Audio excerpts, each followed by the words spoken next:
Do you hear us? Thanks, guys. I know we had talked a little bit after you had finished, but just kind of walk us through what that elite pack was like with the women and how it felt once you kind of broke through.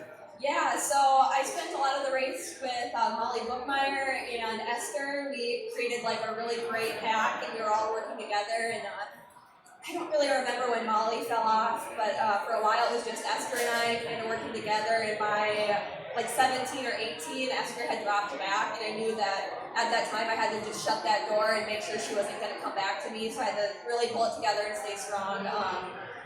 And at 18, I knew I was like 5 seconds under the course record, so I was just really, for a moment I thought, I don't think I've got it in me, but then I really decided that I was going to give it everything. I wanted to make sure I was leaving every inch of myself on that course, so it was really fun just running by myself. That's kind of how I race. I like to be alone, I like to take the lead, and so to pull the race together like that was awesome.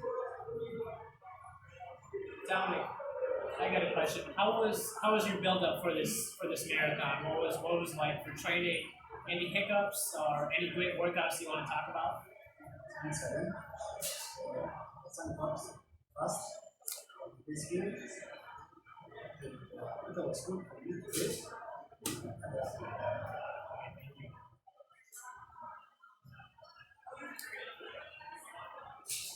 I'll ask another question.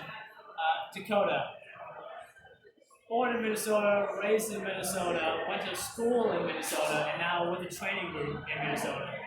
What does it mean for you to win back-to-back Grandma's Marathon titles as a Minnesotan who happens to like the Packers? I definitely feel like I can dig deeper, run harder here in Minnesota. I feel like I just got that extra gear and like the ability to stay strong longer, knowing that I'm representing my home state. And I feel like I wasn't born and raised here in Duluth, but I feel like a hometown hero here. So yeah, it was really awesome. And I'm looking to make this a 3-peat next year. Any other plans, any races this year, anywhere? Yeah, I have a fall marathon planned, but I can't quite say what it is yet. When was it clear to you that you were going to be running the time that you ran today, setting such a great PR? Yeah, the race plan was to run 2:26:25 roughly. And I knew early on that I was making a decision that was going against the race plan. And when you find yourself in that position, you just have to commit. If you're not gonna bring it back, you made your bed, you gotta lay in it. So at that point, I was like, you know what, I'm running way faster than I had planned, but my fitness has indicated something in the 2:25s before, so let's just roll with it. I said, hey, you can't have a great day unless you give yourself a chance to. So.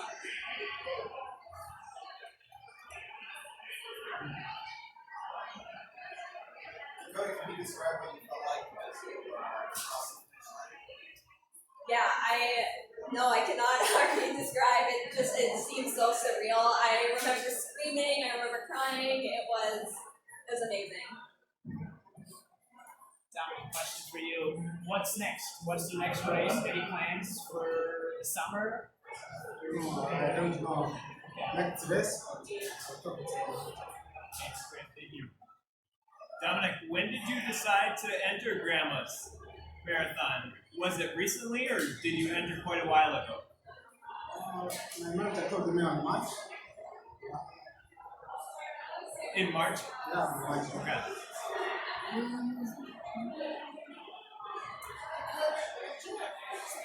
Did you have any idea how close Sarah was coming to you?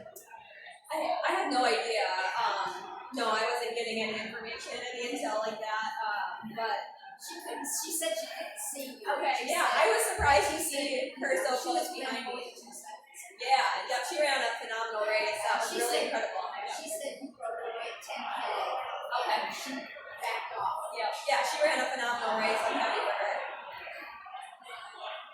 You were with Esther for quite a while. Was there any conversation going on, or was it straight and steady? No, Molly and I talked back and forth a little bit, but Esther and I just, she was doing more of like a surge, like she'd run up next to me for a while, then kind of pull back a little bit. So, yeah, I guess her and I just didn't really have any conversations.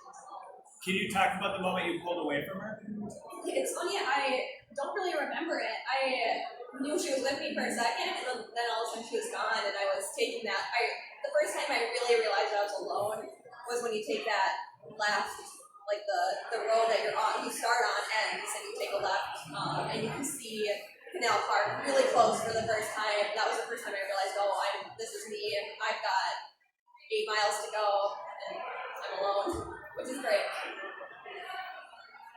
Dakotah, you're part of Minnesota Distance League, based in the Twin Cities, and coached under Chris Lundstrom. What is the relationship between you and your coach, and then you and your teammates? What kind of role did they play in your career, especially over these last few years?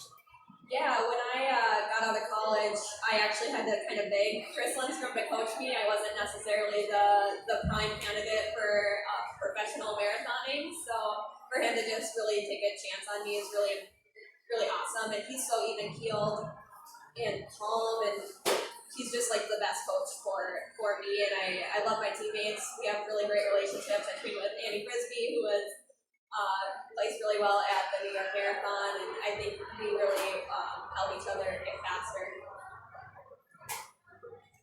Do you want to say anything about breaking that time and getting the extra $10,000? Was that ever in your mind, or?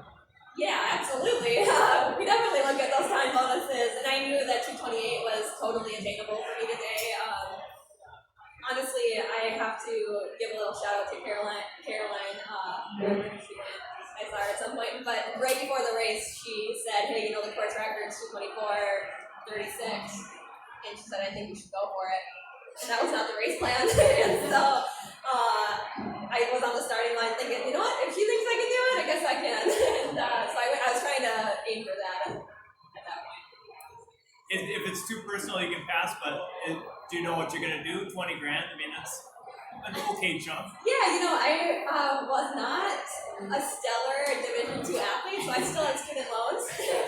So that'll be going towards that. I have a question to Domenic. How many grandmas did you win? How many grandma marathons did you win already?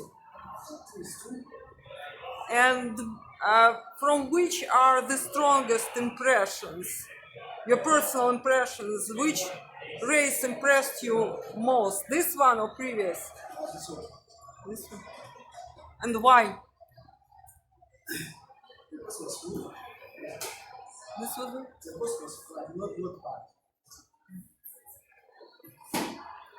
Domenic, you now own the top 2 men's times in race history. You broke the record in 2014, and now you're number 2 in today's run. So, what's it mean to you to have the top 2 times for a record that stood for so long before you broke it?